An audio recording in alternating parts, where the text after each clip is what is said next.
जय हिंद दोस्तों। पिछले वीडियो में हम लोग मूल अधिकार और नागरिकता का रिवीजन किए थे लोग। आज के वीडियो में हम लोग का टॉपिक रहने वाला है राज्यों के नीति निर्देशक तत्व। राज्यों के नीति निर्देशक तत्व यानी DPSP। संविधान की भाग 4 में अनुच्छेद 36 से 51 तक के राज्य के नीति निर्देशक तत्वों का उल्लेख किया गया है। इसे आयरलैंड के संविधान से लिया गया है। इसे किस देश के संविधान से लिया गया है? तो आयरलैंड के संविधान से लिया गया है। ये तत्व ही वास्तविक रूप से देश में सामाजिक और आर्थिक प्रजातंत्र को स्थापित करते हैं। ये लाइन इंपॉर्टेंट है कि ये तत्व ही वास्तविक रूप से देश में सामाजिक और आर्थिक के प्रजातंत्र को स्थापित करते हैं। ये न्यायालय द्वारा परिवर्तनीय नहीं होते। ये न्यायालय द्वारा यानी कि न्यायालय में इसे वाद योग्य नहीं माना जाता है, अर्थात इन्हें लागू करवाने के लिए न्यायालय में नहीं जाया जा सकता है। ये अपनी प्रकृति में सकारात्मक है। ये अपनी प्रकृति में कैसे हैं? तो सकारात्मक है।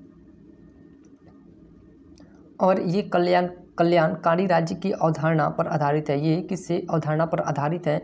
तो कल्याणकारी राज्य की अवधारणा पर आधारित है।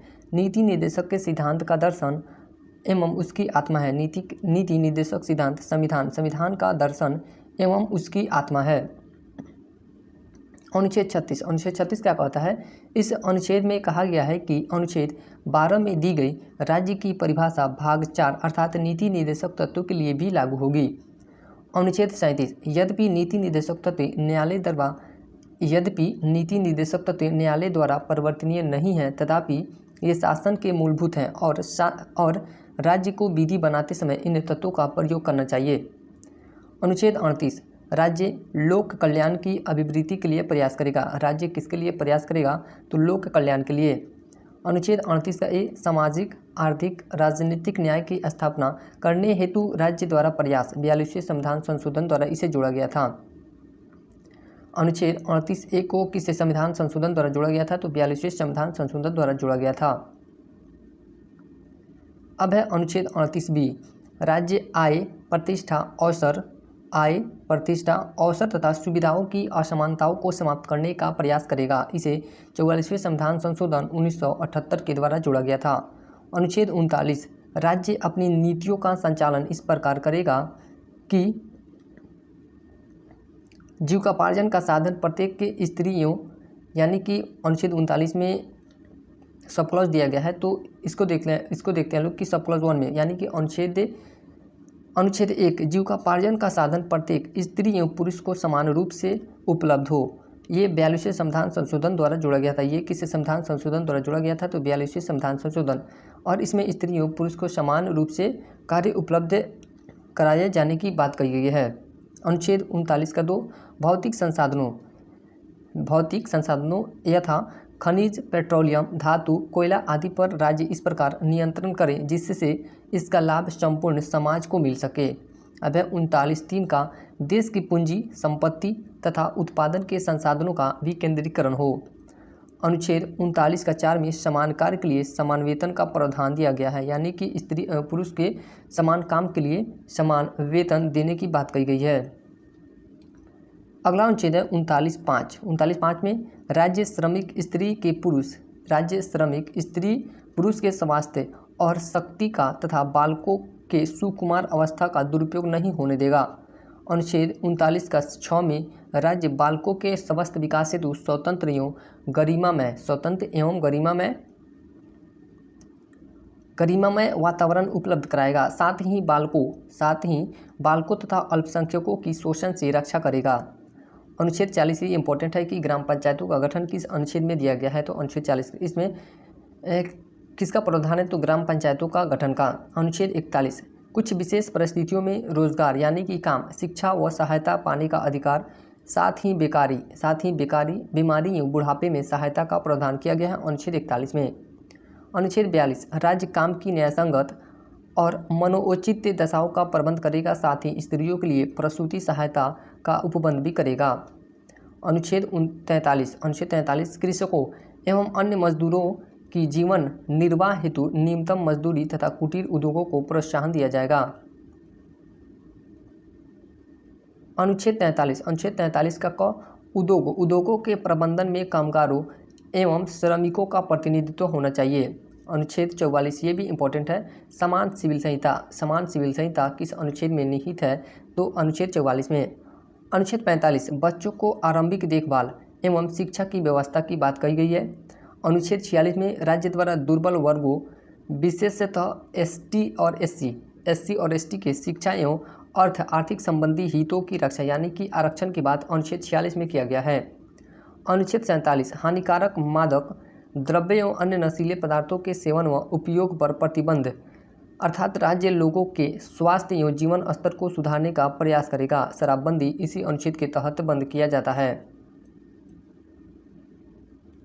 अनुच्छेद 48 गौ वध निषेध यानी कि गौ हत्या तथा कृषि एवं पशुपालन को वैज्ञानिक बनाने का प्रयास अनुच्छेद 48 में निहित किया गया है। अनुच्छेद 48 का पर्यावरण के संरक्षण और संवर्धन तथा वन्य जीवों की सुरक्षा के लिए राज्य आवश्यक कदम उठाएगा।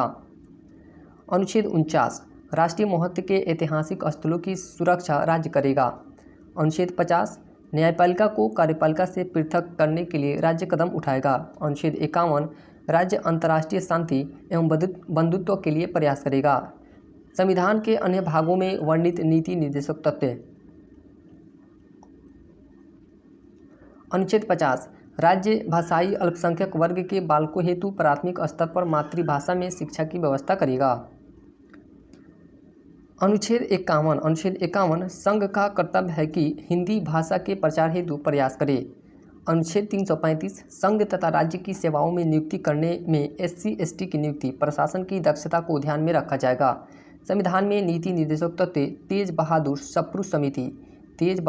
सप्रू समिति की सिफारिश पर शामिल किया गया। संविधान निर्माताओं ने इन्हें आयरलैंड के संविधान से लिया है। नीति निर्देशक तत्वों को किसी देश के संविधान से लिया गया है तो आयरलैंड के संविधान से। ये इंपॉर्टेंट है और ये समिति इंपॉर्टेंट है। और जो अनुच्छेद 44 और अनुच्छेद 47 से इसी तरह कुछ अनुच्छेद इंपॉर्टेंट होते हैं, बाकी सारे अनुच्छेद इंपॉर्टेंट नहीं होते। और ये नीति निर्देशक तत्व की समिति की सिफारिश पर लाया गया था तो तेज बहादुर सप्रू समिति। नीति निर्देशक तत्व तथा मूल अधिकारों में अंतर। नीति निर्देशक तत्व तथा मूल अधिकार में अंतर क्या है देखते हैं लोग। तो मूल अधिकार न्यायालय में वाद योग्य है, लेकिन नीति निर्देशक तत्व न्यायालय में वाद योग्य नहीं होता है। मूल अधिकार की प्रकृति नकारात्मक होती है, अर्थात राज्य को कुछ कार्यों को करने से रोकता है मूल अधिकार। नीति निर्देशक तत्व प्रकृति में सकारात्मक होता है, अर्थात राज्य को कुछ कार्य को करने की अनुमति देता है। मूल अधिकार राजनीतिक लोकतंत्र की स्थापना में सहायक होता है, लेकिन वहीं नीति निर्देशक तत्व सामाजिक आर्थिक लोकतंत्र की स्थापना में ये भी सहायक होता है। ये सामाजिक आर्थिक लोकतंत्र की स्थापना करने में सहायक होता है और मूल अधिकार राजनीतिक लोकतंत्र की स्थापना करने में सहायक होता है। मूल अधिकार ये व्यक्ति केंद्रित होते हैं, यह व्यक्ति के केंद्रित होता है और ये समाज के केंद्रित होता है। यानी कि नीति निर्देशक तत्व को समाज के ध्यान में रख के बनाया जाता है और यह मूल अधिकार व्यक्ति को ध्यान में रखकर बनाया जाता है। मूल अधिकार ये उदारवादी दर्शन पर आधारित है। मूल अधिकार किस दर्शन पर आधारित है तो उदारवादी दर्शन पर। नीति निर्देशक तत्व ये समाजवादी, कल्याणकारी, गांधीवादी, पर्यावरणीय एवं अंतर्राष्ट्रीय दर्शन पर आधारित होता है। मूल अधिकार यह यूएसए के संविधान से लिया गया है। मूल अधिकार को किस देश के संविधान से लिया गया है तो यूएसए के संविधान से लिया गया है। नीति निर्देशक तत्व को आयरलैंड के संविधान से लिया गया है। मूल अधिकार का वर्णन संविधान के भाग 3 में किया गया है, जबकि नीति निर्देशक तत्व का वर्णन संविधान के भाग 4 में किया गया है। संविधान में संशोधन द्वारा जोड़े गए नीति निर्देशक तत्व को देखते हैं लोग। 42वें संविधान संशोधन द्वारा 1976 में स्वर्ण सिंह समिति की सिफारिशों के आधार पर निम्नलिखित नीति निर्देशक तत्व जोड़े गए। तो पहला क्या जोड़ा गया था तो 42वें संविधान संशोधन अधिनियम 1976 के द्वारा निम्नलिखित अनुच्छेद जोड़े गए। अनुच्छेद 39 का अनुच्छेद 39 का इसको जोड़ा गया था। सामान्य न्याय तथा निःशुल्क विधिक सहायता का प्रावधान किया गया, जिसमें गरीबों को अन्याय का शिकार न होना पड़े। उसके बाद अनुच्छेद 43 का जोड़ा गया। उद्योगों के प्रबंध में कर्मकारों का भाग लेना। अनुच्छेद 48 का जोड़ा गया। पर्यावरण का संरक्षण तथा संवर्धन और वन्य जीवों की रक्षा करना। अनुच्छेद 38 का राज्य लोक कल्याण की अभिवृद्धि के लिए सामाजिक व्यवस्था बनाएगा ताकि सामाजिक, आर्थिक और राजनीतिक न्याय हो सके। अनुच्छेद 38 का 2 आय सुविधाओं तथा अवसरों की समानताओं को समाप्त करने का प्रयास करना। 44वें संविधान संशोधन द्वारा 1978 में अनुच्छेद 38 की भाषा में संशोधन करके एक नया निदेशक तत्व जोड़कर यह व्यवस्था की गई कि राज्य से यह अपेक्षा की जाती है कि वह आय, प्रतिष्ठा एवं सुविधाओं के अवसरों में असमानता को समाप्त करे। राज्य की नीति निदेशक तत्व ना तो विधायिका के और ना ही कार्यपालिका के कार्यों पर निर्बंध करते हैं। ये विधायिका, कार्यपालिका और गैर संवैधानिक मामलों में राज्य के लिए सिफारिशें हैं। इन्हें लागू करना राज्य की इच्छा पर निर्भर करता है। ये भी लाइन इंपॉर्टेंट है कि नीति निदेशक तत्व को लागू करना राज्य की इच्छा पर निर्भर करता है या नहीं। तो यहाँ से आंसर हो जाएगा राज्य की इच्छा पर यह निर्भर करता है। 86 संविधान संशोधन द्वारा वर्ष 2002 में अनुच्छेद 45 की विषय वस्तु को परिवर्तित करके प्राथमिक शिक्षा को अनुच्छेद 21 का क के तहत मूल अधिकार बनाया गया और नीति निदेशक तत्व में संशोधित करते हुए राज्य से यह अपेक्षा की गई कि वह बच्चों की बचपन की देखभाल करेगा और सभी बच्चों को जिनकी आयु 14 वर्ष तक है निःशुल्क शिक्षा उपलब्ध कराने की व्यवस्था करेगा। अगला है सब क्लॉज द 97वें संविधान संशोधन 2011। 97वें संविधान संशोधन कब हुआ था? 2011 के द्वारा सहकारी समितियों से संबंधित एक नया नीति निर्देशक तत्व जोड़ा गया जिसका उल्लेख 43B में किया गया है। अनुच्छेद 43B के अनुसार राज्यों से यह अपेक्षा की जाती है कि वे सहकारी समितियों के स्वैच्छिक के गठन, स्वायत्त संचालन, लोकतांत्रिक के निमंत्रण तथा व्यावसायिक प्रबंधन को बढ़ावा देंगे।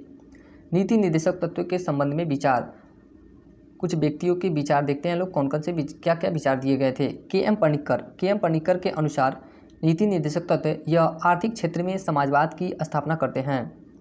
के.टी. शाह के शब्दों में यह एक ऐसा चेक है जिसका भुगतान बैंक की इच्छा पर छोड़ दिया गया है। डॉक्टर अंबेडकर ने नीति निर्देशक तत्व को अनोखी विशेषता वाला कहा है। अनोखी विशेषता वाला किसने कहा था नीति निर्देशक तत्व को? तो डॉक्टर भीमराव अंबेडकर ने। नेहरू के शब्दों में नीति निर्देशक तत्व समाजवादी ढांचे की स्थापना करते हैं। नीति निर्देशक तत्व समाज के कौन सी ढांचा की स्थापना करते हैं? तो समाजवादी ढांचा की स्थापना करते हैं। यह किसने कहा था? तो जवाहरलाल नेहरू ने कहा था। अब ये अगला टॉपिक है मूल कर्तव्य भाग 4। इसका भी उल्लेख भाग 4 में ही किया गया है। ये अनुच्छेद 51 का क में मूल कर्तव्य से तात्पर्य संविधान के भाग 4 के क यानी कि 4A के ए में नागरिकों के लिए उपलब्ध कराए गए कर्तव्यों से है। कर्तव्यों का पालन करना सभ्य समाज के लिए आवश्यक है। मौलिक कर्तव्यों का उल्लेख मूल संविधान में नहीं था। ये लाइन इंपॉर्टेंट है कि मौलिक कर्तव्यों का उल्लेख मूल संविधान में था कि नहीं? तो ये नहीं था। भूतपूर्व सोवियत संघ के संविधान से प्रेरणा लेकर स्वर्ण सिंह समिति का गठन किया गया। इन्हें स्वर्ण सिंह समिति की सिफारिश के आधार पर 42वें संविधान संशोधन अधिनियम 1976 के द्वारा जोड़ा गया। इस संशोधन के द्वारा संविधान में नया भाग 4 का क मूल कर्तव्य नाम से जोड़ा गया। इस संशोधन द्वारा अनुच्छेद 51 का क जोड़कर जिसमें 10 मूल कर्तव्य जोड़े गए। 86वें संविधान संशोधन अधिनियम 2002 के द्वारा प्राथमिक शिक्षा का मूल अधिकार जोड़ने के बाद मूल कर्तव्यों की संख्या 11 हो गई। अतः वर्तमान में मूल कर्तव्यों की संख्या कितनी है? तो 11 है। वर्तमान में मूल कर्तव्यों की संख्या कितनी है? 11। स्वर्ण सिंह समिति देश में आपातकाल यानी कि आंतरिक अशांति लागू किए जाने के पश्चात देश की तत्कालीन प्रधानमंत्री इंदिरा गांधी ने सरदार स्वर्ण सिंह की अध्यक्षता में एक 12 सदस्यीय समिति का गठन किया। इस समिति का प्रमुख उद्देश्य अतीत के अनुभवों से सीखना और संविधान से संबंधित प्रश्नों का अध्ययन करना था। संशोधनों की सिफारिश करना, मूल कर्तव्यों के बारे में सिफारिश करना आदि था। स्वर्ण सिंह समिति के सदस्य कौन कौन थे उनको देखते हैं लोग। सरदार स्वर्ण सिंह ये अध्यक्ष के पद पर थे। A.R. अंतुले, S.S. रे, रजनी पटेल, उसके बाद H.R. Gokhale, B.A. Syed Mohammad, B.N. Gadgil, C.M. Stephen, D.P. Singh और D.P. गोस्वामी। बीबी साड़े, B.N. मुखर्जी। नागरिकों के कर्तव्य यानी कि मूल कर्तव्यों में कौन कौन से कर्तव्य उसको देखते हैं लोग। भारत के प्रत्येक नागरिक का यह कर्तव्य होगा कि वह संविधान का पालन करे यानी कि पहला कर्तव्य देखते हैं लोग कि वह संविधान का पालन करे तथा उसके आदर्शों, संस्थाओं और राष्ट्रीय प्रतीकों, राष्ट्रध्वज और राष्ट्रगान का सम्मान करे। दूसरा कर्तव्य है राष्ट्रीय आंदोलन के प्रेरक आदर्शों का पालन करे। तीसरा कर्तव्य भारत की संप्रभुता, एकता और अखंडता की रक्षा करे। चौथा कर्तव्य है देश की रक्षा और राष्ट्र की सेवा करे। पांचवा कर्तव्य भारत के लोगों में समरसता और भ्रातृत्व की भावना का विकास करे। छठा कर्तव्य राष्ट्र की समन्वित संस्कृति की गौरवशाली परंपरा की भी रक्षा करे। सातवां कर्तव्य है वैज्ञानिक दृष्टिकोण, मानववाद और ज्ञानार्जन का विकास करे। आठवां मूल कर्तव्य है प्राकृतिक पर्यावरण की रक्षा और सभी प्राणियों के प्रति दया का भाव रखे। नौवां कर्तव्य है सार्वजनिक संपत्ति की सुरक्षा करे व हिंसा से दूर रहे। 10वां कर्तव्य है व्यक्तिगत तथा सामूहिक उत्कर्ष का प्रयास करे। 11वां कर्तव्य है 86वें संविधान संशोधन 2002 संशोधन द्वारा यह व्यवस्था की गई कि प्रत्येक बच्चे के अभिभावकों का कर्तव्य होगा कि वह अपने 6 से 14 वर्ष के बच्चों की शिक्षा के लिए उपयुक्त माहौल तैयार कराएं। मौलिक कर्तव्यों की विशेषता क्या क्या है, उस विशेषताओं को देखते हैं लोग। तो पहला विशेषता है मौलिक कर्तव्य नागरिक एवं नैतिक प्रकृति के हैं। मौलिक कर्तव्य किस प्रकृति के हैं? नागरिक और नैतिक प्रकृति के। मौलिक कर्तव्य भारतीय नागरिकों पर लागू होते हैं, विदेशियों पर नहीं। यह जो मौलिक कर्तव्य है वह विदेशियों पर लागू नहीं होता है, केवल भारतीय नागरिकों पर लागू होता है। लेकिन ये जो कर्तव्य दिए गए हैं विदेशी इससे कर्तव्यों का अवहेलना नहीं कर सकते हैं।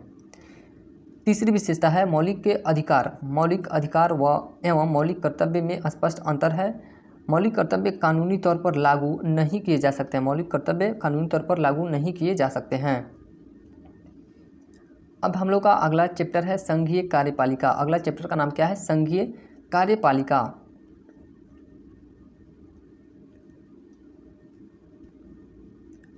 संविधान के भाग 5 के अध्याय 1 में अनुच्छेद 52 से 78 तक संघीय कार्यपालिका का उल्लेख है। कार्यपालिका सरकार का दूसरा महत्वपूर्ण अंग है। कार्यपालिका सरकार का कौन सा अंग है? तो दूसरा महत्वपूर्ण अंग है, जिसका मुख्य कार्य व्यवस्थापिका द्वारा निर्मित कानूनों को क्रियान्वित करना और शासन का संचालन करना। हमारे यहाँ संसदीय शासन है। हमारे यहाँ किस प्रकार की शासन है? जो संसदीय शासन है। संसदीय शासन में 2 तरह की कार्यपालिका होती है। संसदीय शासन में कितने तरह की कार्यपालिका होती है? तो 2 तरह की कार्यपालिका होती हैं। पहला है संवैधानिक कार्यपालिका। पहला क्या है? संवैधानिक कार्यपालिका। दूसरा है वास्तविक कार्यपालिका। संवैधानिक कार्यपालिका के अंतर्गत देश के मुख्य रूप से राष्ट्रपति, उपराष्ट्रपति, महान्यायवादी शामिल होते हैं तथा राज्यों में राज्यपाल और महाधिवक्ता शामिल होते हैं। वास्तविक कार्यपालिका के अंतर्गत देश में प्रधानमंत्री और उसका मंत्रिपरिषद तथा राज्यों के मुख्यमंत्री व राज्य मंत्रिपरिषद शामिल होते हैं। अध्याय 1 कार्यपालिका।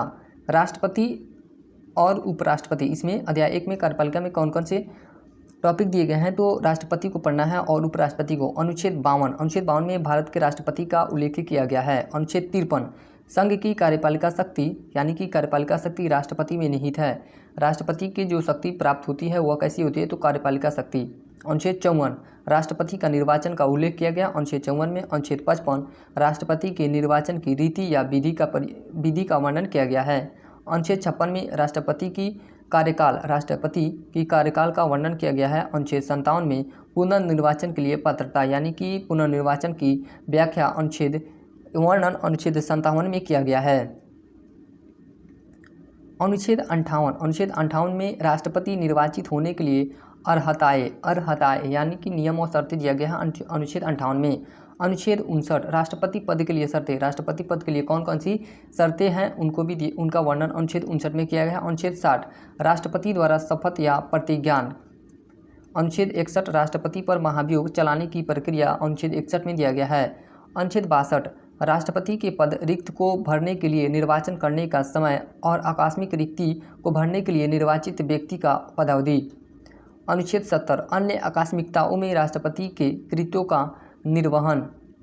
अनुच्छेद 71 में राष्ट्रपति या उपराष्ट्रपति के निर्वाचन से संबंधित सशक्त विषय दिया गया है। अनुच्छेद 72 में क्षमा आदि और कुछ मामलों में दंडादेश के निलंबन, परिहार एवं लघुकरण की राष्ट्रपति की शक्ति का वर्णन अनुच्छेद 72 में किया गया है। अनुच्छेद 73 संघ की कार्यपालिका का शक्ति का विस्तार का वर्णन अनुच्छेद 73 में किया गया है। अनुच्छेद 123 संसद के विशांतिकाल में अध्यादेश जारी प्रख्यापित करने की राष्ट्रपति की शक्ति। केंद्रीय मंत्रिमंडल की सिफारिशों पर भारत के राष्ट्रपति द्वारा प्रख्यापित किया जाता है, जिसका संसद के अधिनियम के समान प्रभाव होगा। भारत का राष्ट्रपति संसद का अभिन्न अंग है। भारत का जो राष्ट्रपति होते हैं वह संसद के अभिन्न अंग है। वह भारत का प्रथम नागरिक है। वह भारत का कौन सा नागरिक है? तो प्रथम नागरिक है। राष्ट्रपति तीनों सेनाओं का सर्वोच्च सेनापति होता है। राष्ट्रपति तीनों सेनाओं का सर्वोच्च सेनापति होता है। राष्ट्रपति भारतीय संघ की कार्यपालिका का औपचारिक प्रधान है। राष्ट्रपति देश का मुखिया या प्रधान है। देश के सभी कार्य राष्ट्रपति के नाम से किए जाते हैं। वह देश का संवैधानिक अध्यक्ष होता है। राष्ट्रपति देश का संवैधानिक अध्यक्ष होता है। राष्ट्रपति देश का राज्य प्रमुख, संवैधानिक प्रमुख, डी ज्यूर या नाम मात्र मुखिया, कार्यकारी प्रमुख है।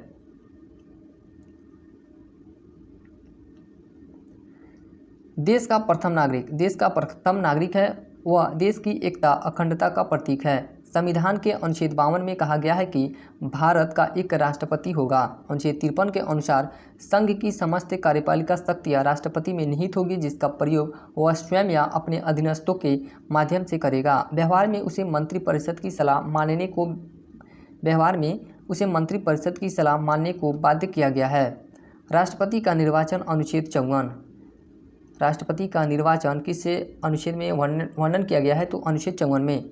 राष्ट्रपति का निर्वाचन अप्रत्यक्ष रूप से किस रूप से होता है? तो अप्रत्यक्ष रूप से निर्वाचक मंडल द्वारा किया जाता है। निर्वाचक मंडल में लोकसभा, राज्यसभा और राज्यों के विधानसभाओं के निर्वाचित सदस्य शामिल होते हैं। यानी कि राष्ट्रपति का जब निर्वाचन होता है तो उनमें लोकसभा के सदस्य और राज्यसभा के सदस्य और राज्यों के विधानसभाओं के निर्वाचित सदस्य, यानी कि जो यह तीनों है, लोकसभा, राज्यसभा और राज्यों की विधानसभा, इससे के निर्वाचित सदस्य शामिल होते हैं राष्ट्रपति के निर्वाचन में। राष्ट्रपति के निर्वाचक मंडल में 50 प्रस्तावक, 50 अनुमोदक होते हैं तथा 15,000 रुपये जमानत राशि निर्धारित की गई है, जो भारतीय रिजर्व बैंक में जमा होती है। निर्वाचन की विधि अनुच्छेद 55। निर्वाचन की विधि का वर्णन किस अनुच्छेद में किया गया है? तो अनुच्छेद 55 में।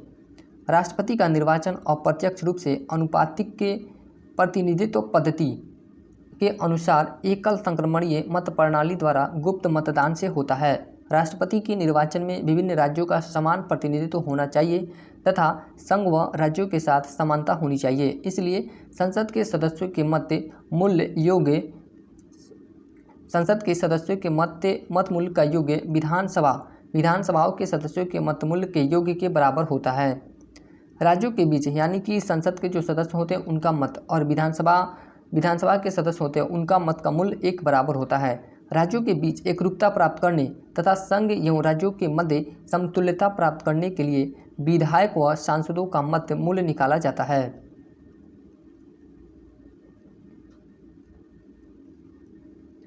विधानसभा के सदस्यों का मत मूल्य, विधानसभा के सदस्यों का मतों का मूल्य, विधानसभा सदस्य यानी कि एमएलए का मत मूल्य निकालने के लिए उस राज्य की जनसंख्या को राज्य के विधानसभाओं के निर्वाचित होने वाले सदस्यों की संख्या से भाग देते हैं और प्राप्त भागफल को 1000 से भाग दे देते हैं।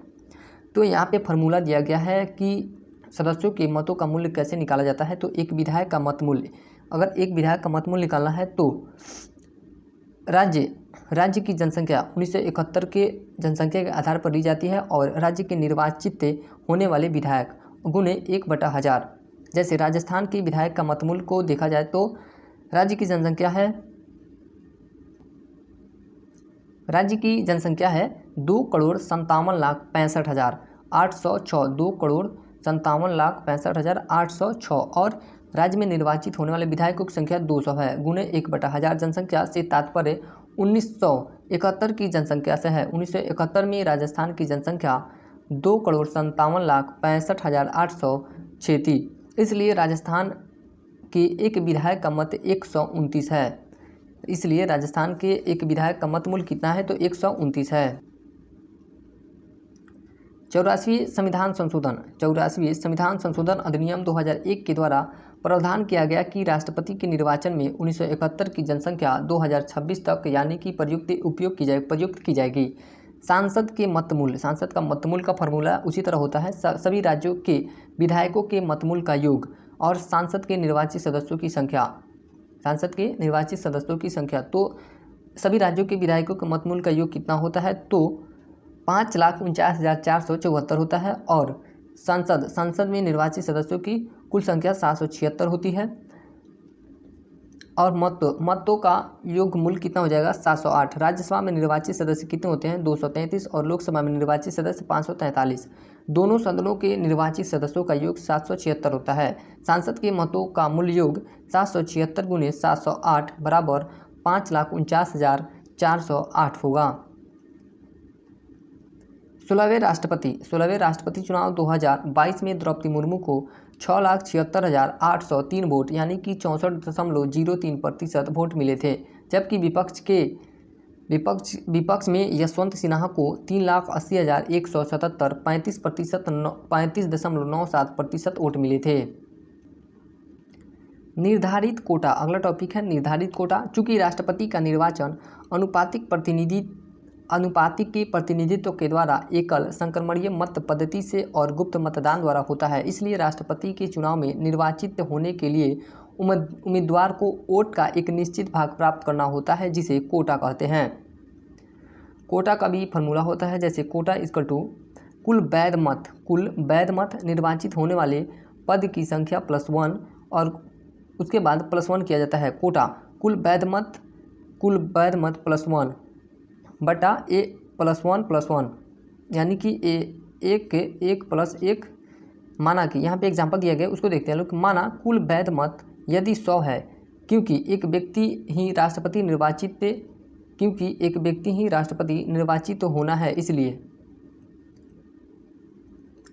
कुल वैध मत 100 हो जाएगा। उसके बाद इसको अगर सोल्व करेंगे लोग तो 100/2 + 1 होगा इक्वल टू 50 और 51 मत यानी कि 51 मत आएंगे। अगर कुल वैध मत 100 है तो 51 मत। राष्ट्रपति के निर्वाचन संबंधी प्रावधान राष्ट्रपति एवं उपराष्ट्रपति निर्वाचन अधिनियम 1952 में वर्णित है। अनुच्छेद 71 के अनुसार राष्ट्रपति व उपराष्ट्रपति के निर्वाचन संबंधी विवाद उच्चतम न्यायालय द्वारा हल किए जाते हैं। कार्यकाल, राष्ट्रपति के कार्यकाल का वर्णन अनुच्छेद 56 में किया गया है। अनुच्छेद 56 के A के अनुसार राष्ट्रपति का कार्यकाल पद ग्रहण करने की तिथि से, ये लाइन इंपॉर्टेंट है कि राष्ट्रपति का जो कार्यकाल होता है कब से काउंट किया जाता है, तो पद ग्रहण करने की तिथि से 5 वर्ष तक होता है, परंतु वह अपने पद पर तब तक बना रहता है जब तक उसका उत्तराधिकारी पद ग्रहण नहीं कर लेता है। वह राष्ट्रपति को संबोधित कर पद से त्यागपत्र दे सकता है। उसके बाद है पुनर्निर्वाचन का वर्णन अनुच्छेद 57 में किया गया है।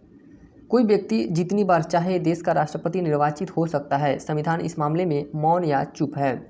निर्वाचन का योग्यता यानी कि निर्वाचन के लिए कौन कौन सी योग्यता चाहिए उसको देखते हैं लोग।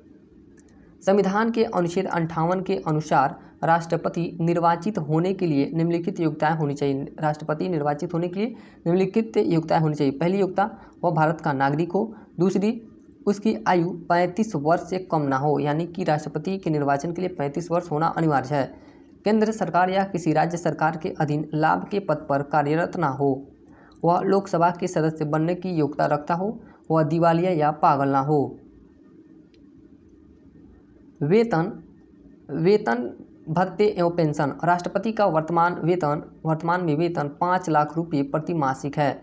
राष्ट्रपति के वेतन एवं भत्ते भारत की संचित निधि से दिए जाते हैं। ये भी लाइन इंपॉर्टेंट है कि राष्ट्रपति के वेतन एवं भत्ते भारत के किसी निधि से दिए जाते हैं तो संचित निधि से दिए जाते हैं। ये वेतन आयकर से मुक्त होता है, यानी कि इस पर टैक्स नहीं लगते हैं।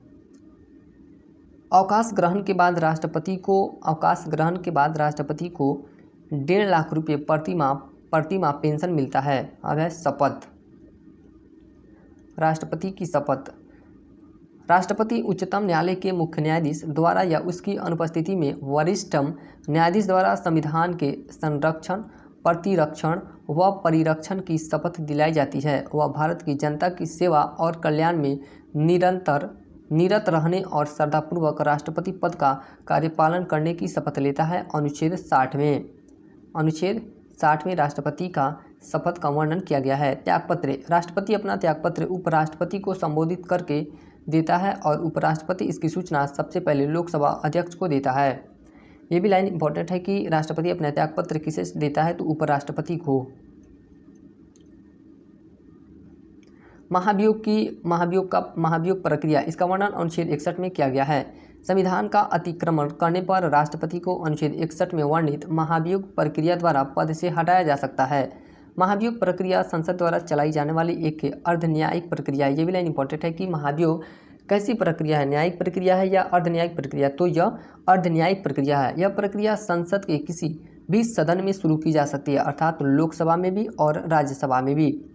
आरोप का प्रस्ताव प्रपोजल संकल्प रिजोल्यूशन के रूप में ही होना चाहिए। प्रक्रिया शुरू करने के 14 दिन पूर्व यानी कि 14 दिन पहले राष्ट्रपति को लिखित सूचना दी जानी चाहिए। सुनवाई में राष्ट्रपति एवं उपस्थित हो सकता है या अपना प्रतिनिधि भी भेज सकता है। संविधान के अतिक्रमण का प्रस्ताव 1/4 सदस्यों द्वारा रखा जाता है, यानी कि यह जो 1/4 सदस्यों द्वारा रखा जाता है वह उस पर हस्ताक्षरित करते हैं, यानी कि हस्ताक्षरित होता है। फिर उसकी जांच की जाती है। यदि जांच में लगाए गए दोष सही पाए जाते हैं और यदि पहला सदन इस प्रस्ताव को 2/3 बहुमत से पारित कर देता है तो उसे दूसरे सदन में भेज दिया जाता है। यदि दूसरा सदन भी लगाए गए दोषों को सही पाता है और 2/3 बहुमत से प्रस्ताव पारित कर देता है तो राष्ट्रपति को प्रस्ताव पारित करने की तिथि से पद से हटना पड़ता है, यानी कि वो राज्यसभा हो या लोकसभा हो, दोनों में राष्ट्रपति पर महाभियोग लगाने के लिए बहुमत 2/3 की बहुमत की आवश्यकता होती है। कितने बहुमत की आवश्यकता होती है? 2/3। ये लाइन इंपॉर्टेंट है कि अभी तक किसी भी राष्ट्रपति पर महाभियोग नहीं लगाया गया है। पद रिक्त होने पर जब राष्ट्रपति पद पर नहीं होते हैं तो उनके सभी कार्यों को उपराष्ट्रपति देखता है। जब राष्ट्रपति पद पर नहीं होता है तो उनके सभी कार्यों को कौन देख रेख करता है, तो उपराष्ट्रपति देखता है। और यदि दोनों ही पद पर नहीं हो तो उच्चतम न्यायालय यानी कि सुप्रीम कोर्ट का मुख्य न्यायाधीश कार्यवाहक राष्ट्रपति के रूप में कार्य करता है। ऐसा केवल एक बार हुआ है जब 20 जुलाई 1969 से 24 अगस्त 1969 तक कार्यवाहक राष्ट्रपति के रूप में न्यायमूर्ति एम हिदायतुल्लाह रहे थे।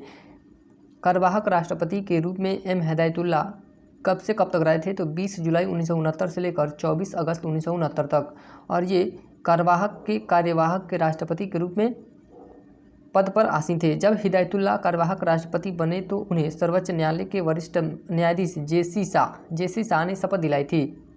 निर्वाचन संबंधी विवाद। अनुच्छेद 71 राष्ट्रपति के निर्वाचन संबंधित विवादों को केवल उच्चतम न्यायालय यानी कि केवल सुप्रीम कोर्ट द्वारा ही हल किया जा सकता है।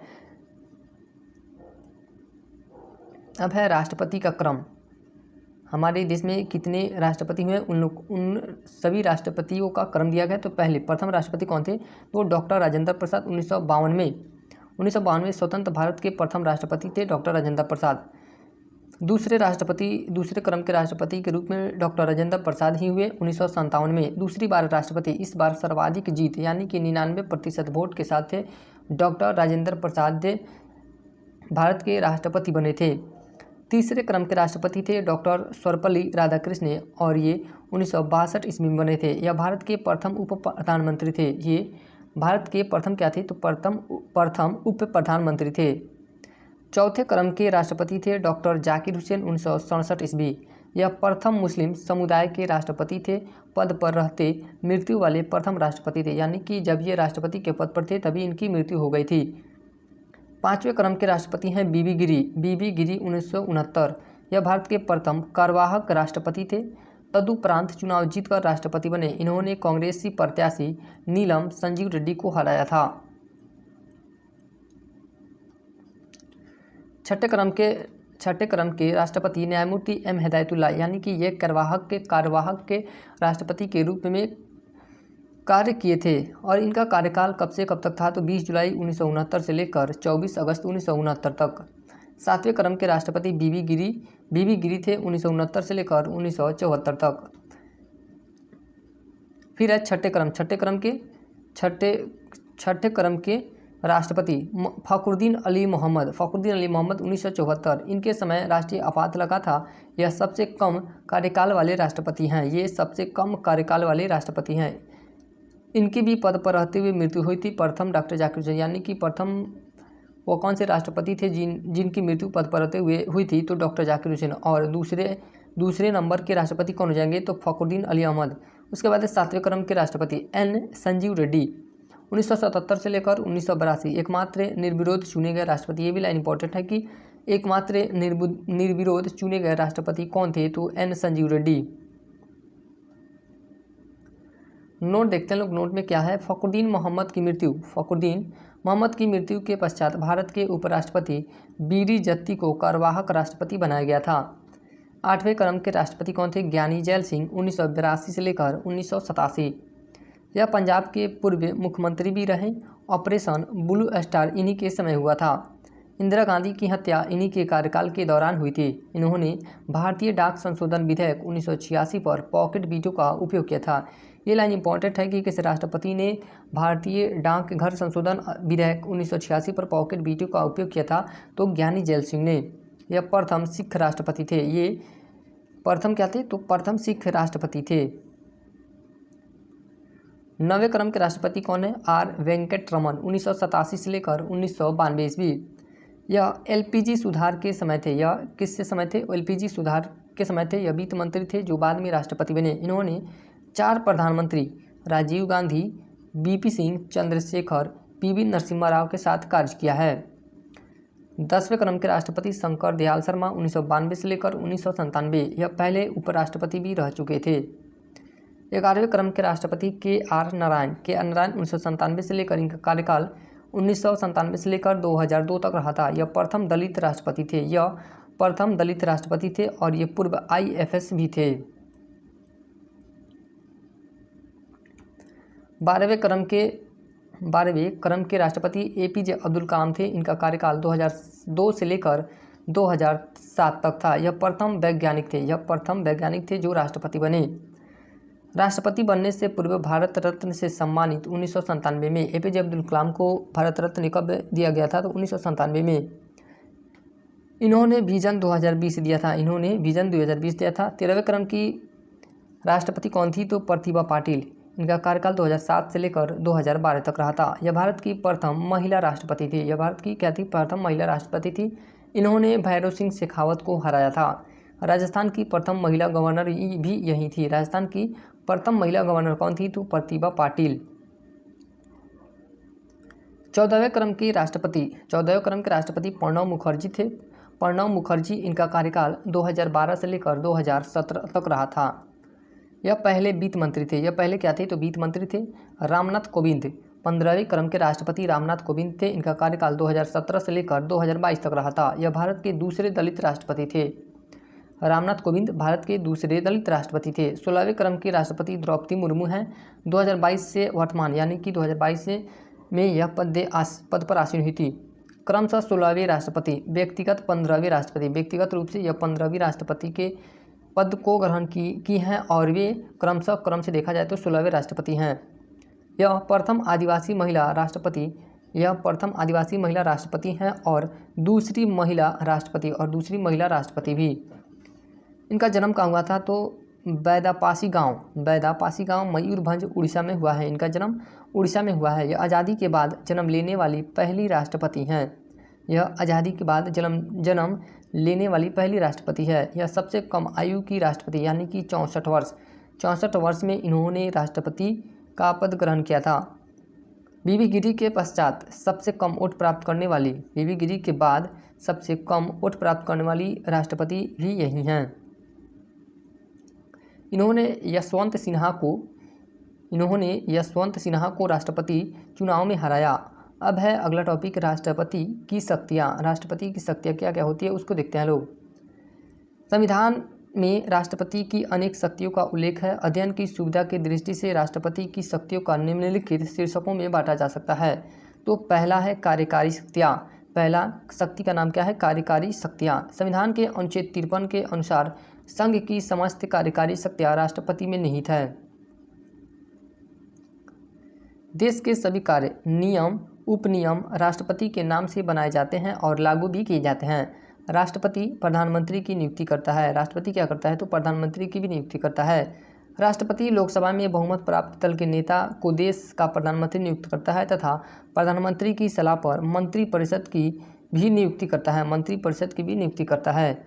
वह राज्यों में राज्यपालों, विदेश में राजदूतों एवं उच्चायुक्तों, महान्यायवादी, नियंत्रक व महालेखा परीक्षक, उच्चतम न्यायालय व उच्च न्यायालय के न्यायाधीशों, मुख्य व अन्य निर्वाचन आयुक्तों, संघ लोक सेवा आयोग के अध्यक्ष व संसद अध्यक्ष व सदस्यों तथा राष्ट्रीय स्तर के सभी आयोगों के अध्यक्षों की नियुक्ति करता है। दूसरा शक्ति है विधायी शक्ति। विधायी शक्तियाँ, दूसरी शक्ति का नाम क्या है? विधायी शक्तियाँ। राष्ट्रपति संसद का अभिन्न अंग है, अतः राष्ट्रपति को निम्नलिखित वैधानिक शक्तियाँ प्राप्त हैं। संविधान के अनुच्छेद 85(1), संविधान के अनुच्छेद 85(1) तथा 85(2) के अंतर्गत संसद का सत्र आहूत करना, सत्रावसान करना, लोकसभा का भंग यानी कि विघटन करना राष्ट्रपति के अधिकार क्षेत्र में आता है। राष्ट्रपति संसद का अभिन्न अंग है, अतः संसद द्वारा पारित कोई भी विधेयक तब तक के कानून नहीं बन सकता जब तक उस पर राष्ट्रपति के हस्ताक्षर नहीं हो जाते। जब कभी संसद का सत्र नहीं चल रहा है और किसी सार्वजनिक महत्वपूर्ण विषय पर कानून बनाने की आवश्यकता होती है तो अनुच्छेद 123 के द्वारा राष्ट्रपति अध्यादेश जारी करके कानून बना सकता है। इस अध्यादेश का वही बल और प्रभाव होता है।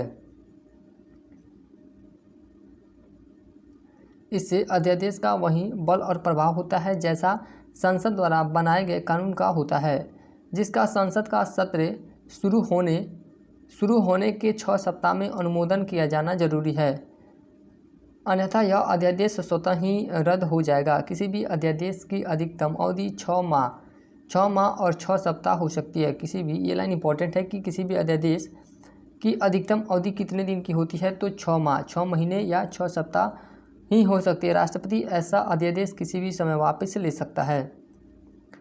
जब कभी भी साधारण विधेयक पर संसद के दोनों सदनों में मतभेद हो जाता है तो अनुच्छेद 108 के अंतर्गत राष्ट्रपति दोनों सदनों की संयुक्त बैठक बुलाता है, जिसकी अध्यक्षता लोकसभा अध्यक्ष करते हैं। संयुक्त बैठक की अध्यक्षता कौन करता है? तो अध्यक्ष, लोकसभा अध्यक्ष करते हैं। और यह बैठक कौन बुलाता है? तो राष्ट्रपति बुलाते हैं। अनुच्छेद 108 के अनुसार राष्ट्रपति निम्नलिखित स्थितियों में दोनों सदनों की संयुक्त बैठक बुला सकते हैं। पहला देखते हैं लोग, यदि दूसरा सदन विधेयक को अस्वीकार कर देता है, इससे मामला के बाद राष्ट्रपति संयुक्त बैठक बुला सकते हैं। दूसरा है, दूसरे सदन द्वारा विधेयक में किए गए संशोधन पर दोनों सदन असहमत हो, इस पे दोनों सदन असहमत हो, उस पर भी संयुक्त बैठक बुलाया जा सकता है। तीसरा कारण क्या है? दूसरे सदन द्वारा विधेयक पर कार्यवाही किए बिना 6 माह से अधिक का समय बीत चुका हो। दूसरे सदन द्वारा विधेयक पर कार्यवाही किए बिना 6 माह से अधिक का समय बीत चुका हो। इस प्रकार उत्पन्न गतिरोध को दूर करने के लिए राष्ट्रपति संसद के दोनों सदनों की संयुक्त बैठक यानी कि आहूत करता है।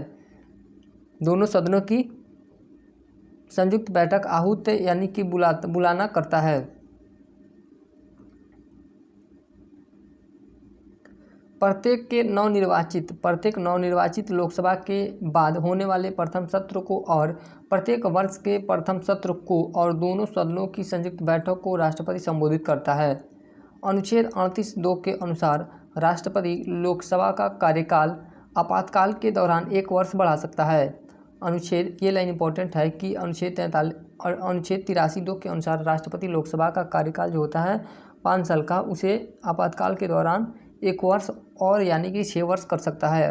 अनुच्छेद 85 के अंतर्गत राष्ट्रपति संसद के सत्र को आहूत यानी कि आहूत कर सकता है और सत्रावसान भी कर सकता है।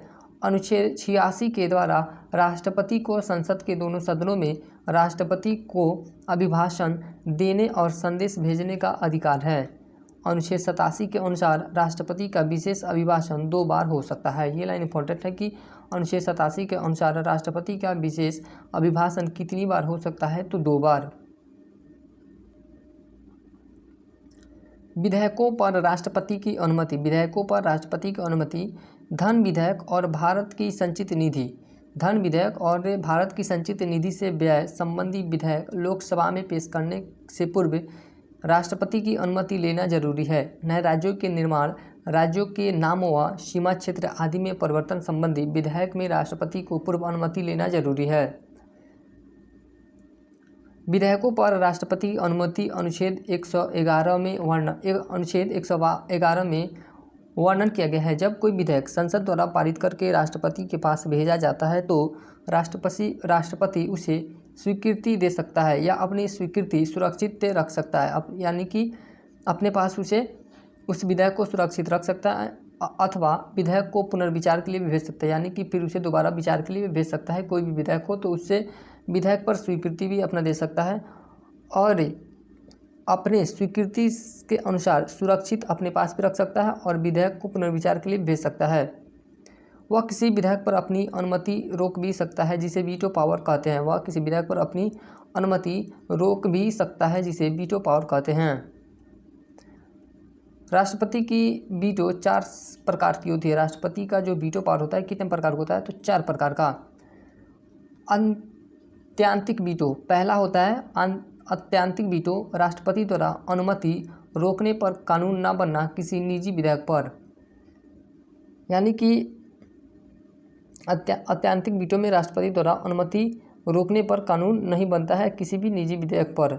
दूसरा है विशेषित वीटो। विशेषित वीटो, राष्ट्रपति के वीटो को संसद के विशेष बहुमत द्वारा अध्यारोहण करना, ऐसा अमेरिका में होता है। तीसरा है निलंबकारी वीटो। राष्ट्रपति के वीटो को संसद के साधारण बहुमत द्वारा अध्यारोहण करना, यह ऐसे विषय पर लागू होता है जब राष्ट्रपति विधेयक को संसद के पास पुनर्विचार हेतु भेजता है। चौथा वीटो है जेबी वीटो, यानी पॉकेट वीटो, जब राष्ट्रपति विधेयक पर कोई निर्णय नहीं लेता है, अर्थात जब राष्ट्रपति विधेयक पर ना तो अनुमति देता है और ना ही रोकने की घोषणा करता है, बल्कि विधेयक अनिश्चित काल के लिए बिना विचार किए हुए राष्ट्रपति के पास विचाराधीन रहता है।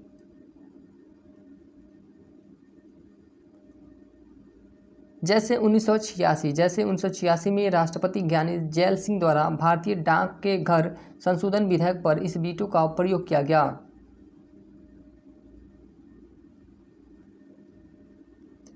उसके बाद है वित्तीय शक्तियाँ। उसके बाद है राष्ट्रपति की वित्तीय शक्तियाँ। कोई भी धन विधेयक राष्ट्रपति की पूर्व स्वीकृति के बिना लोकसभा में पेश नहीं किया जा सकता है।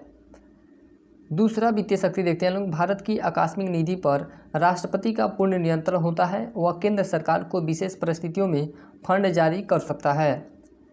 तीसरा नंबर है संविधान के अनुच्छेद 112 के अनुसार राष्ट्रपति वार्षिक वित्तीय विवरण यानी कि बजट वित्त मंत्री के माध्यम से लोकसभा में प्रस्तुत करता है। अगला शक्ति है राष्ट्रपति प्रति वर्ष लेखा परीक्षक की रिपोर्ट तथा वित्त आयोग की सिफारिशें संसद में पेश करता है। राष्ट्रपति जो होता है प्रति वर्ष लेखा परीक्षक की रिपोर्ट तथा वित्त आयोग की सिफारिशें संसद में पेश करता है। अगला शक्ति संविधान के अनुच्छेद 280 के अंतर्गत वित्त संबंधी मामलों के परामर्श के लिए है। राष्ट्रपति 5 वर्ष के लिए वित्त आयोग की नियुक्ति करता है। राष्ट्रपति जो होता है वह कितने वर्षों के लिए वित्त आयोग की नियुक्ति करता है, तो 5 वर्षों के लिए। अब है राष्ट्रपति की सैन्य शक्तियाँ। राष्ट्रपति तीनों सेनाओं यानी कि अनुच्छेद 53 का ए तीनों सेनाओं का सर्वोच्च सेनापति होता है। वह थल सेना, जल सेना व वायु सेना के प्रमुखों की नियुक्ति करता है। वह युद्ध या इसकी समाप्ति की घोषणा करता है। कौन? वह यानी कि राष्ट्रपति युद्ध और इसकी समाप्ति की घोषणा करता है, परंतु वह इस प्रकार की घोषणा संसद की अनुमति के आधार पर ही कर सकता है। अब है राष्ट्रपति की राजनीतिक शक्तियाँ। राष्ट्रपति की राजनीतिक शक्तियाँ। अंतर्राष्ट्रीय मामलों में राष्ट्रपति देश का प्रतिनिधित्व करता है। विदेशों में राजदूतों, उच्चायुक्तों की नियुक्ति राष्ट्रपति करता है। विभिन्न देशों के साथ किए जाने वाले समझौते या संधियां राष्ट्रपति के नाम से की जाती हैं। न्यायिक शक्तियाँ। अगला टॉपिक है न्यायिक शक्तियाँ या क्षमादान शक्तियाँ। राष्ट्रपति की न्यायिक शक्ति या क्षमादान शक्ति। भारत का राष्ट्रपति न्यायालयों में दंडित लोगों के दंड को कम करने, स्थगित करने तथा क्षमा करने की न्यायिक शक्ति रखता है। न्यायिक शक्तियाँ रखता है यानी कि दंड को कम कर सकता है और या दंड को स्थगित कर सकता है या दंड को क्षमा कर सकता है। यह शक्ति राष्ट्रपति रखता है। राष्ट्रपति अपनी न्यायिक शक्तियों का प्रयोग गृह सचिव की सलाह पर करता है। किसके सलाह पर करता है? ये लाइन इंपॉर्टेंट है कि राष्ट्रपति अपनी न्यायिक शक्तियों का प्रयोग किसकी सलाह पर करता है? तो गृह सचिव की सलाह पर करता है। राष्ट्रपति को किसी दंड को कम करने व क्षमा करने का अधिकार अनुच्छेद 72 के द्वारा प्राप्त है। अनुच्छेद 72 के अंतर्गत राष्ट्रपति क्षमादान मामले में निम्नलिखित बातों पर क्षमादान के मामलों में निम्नलिखित बातों को शामिल कर सकता है।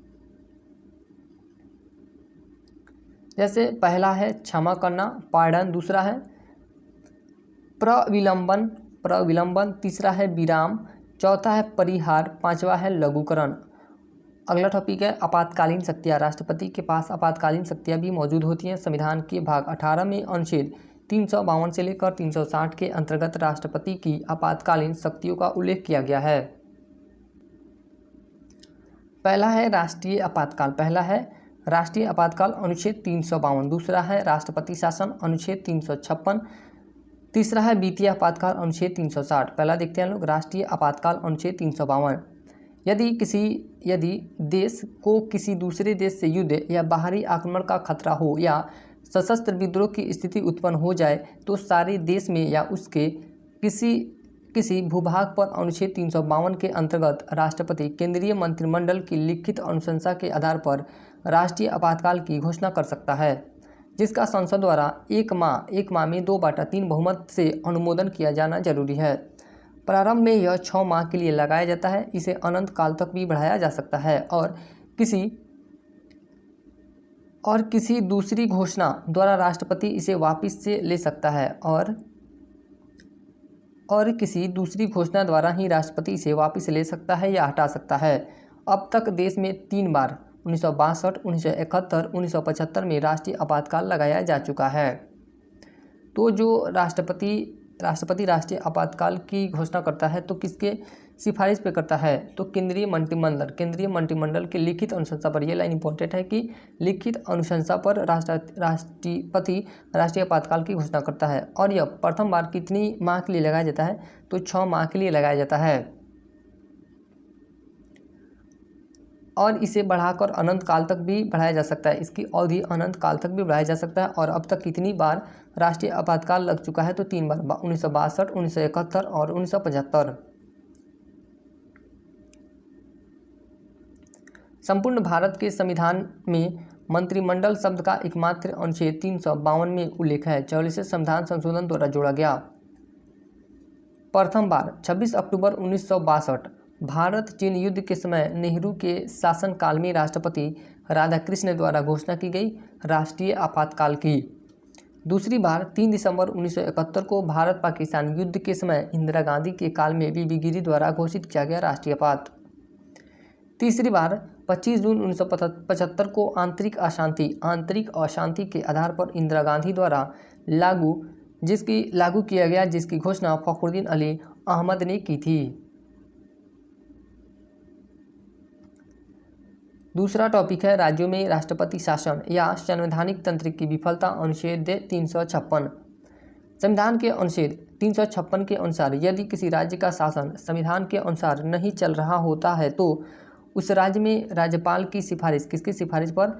राज्यपाल की सिफारिश पर या अन्यथा राष्ट्रपति को यह समाधान हो जाए कि किसी राज्य में संवैधानिक तंत्र विफल हो गया है तो राष्ट्रपति अनुच्छेद 356 के अंतर्गत उस राज्य में राष्ट्रपति शासन की उद्घोषणा कर सकता है। इस उद्घोषणा का संसद द्वारा 2 माह में साधारण बहुमत से अनुमोदन किया जाना चाहिए। जब संसद के दोनों सदनों द्वारा अनुमोदन कर दिया जाता है तो प्रारंभ में यह 6 माह के लिए लागू किया जाता है। पुनः संसद की अनुमति से इसे 6 माह के लिए बढ़ाया जा सकता है। यह 3 वर्ष से अधिक समय तक लागू करने के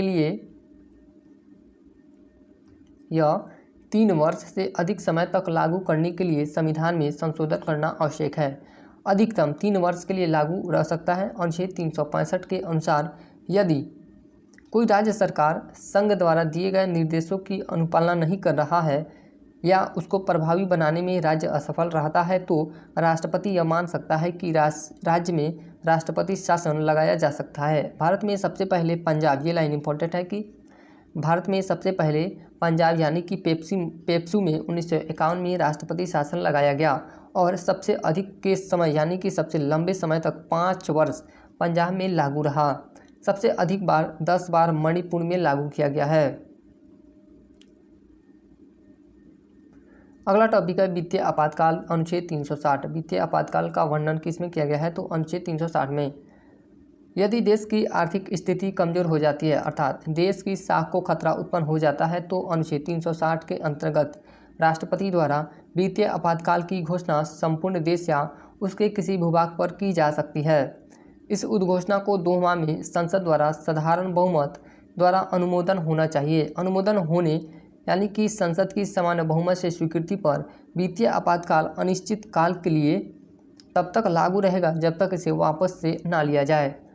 वित्तीय आपातकाल कब तक लागू रहता है तो अनिश्चित काल के लिए, और इसे कब वापस लिया जाता है तो जब तक वापस नहीं लिया जाता है तब तक यह वित्तीय आपातकाल समाप्त नहीं होता है। वित्तीय आपातकाल अब तक कभी भी लागू नहीं हुआ है। भारत में अब तक वित्तीय आपातकाल कभी भी लागू नहीं हुआ है। राष्ट्रपति की न्यायिक शक्तियों की शब्दावली। पहला है क्षमा, पार्डन्स। इसका तात्पर्य है कि दोष सिद्ध व्यक्ति के दंड को पूर्ण रूप से क्षमा करना ही पार्डन कहलाता है, यानी कि ऐसी स्थिति में उसने कोई अपराध ही ना किया हो, यह राष्ट्रपति के समक्ष एक अनुग्रह होता है। दूसरा है प्रविलंबन। इसके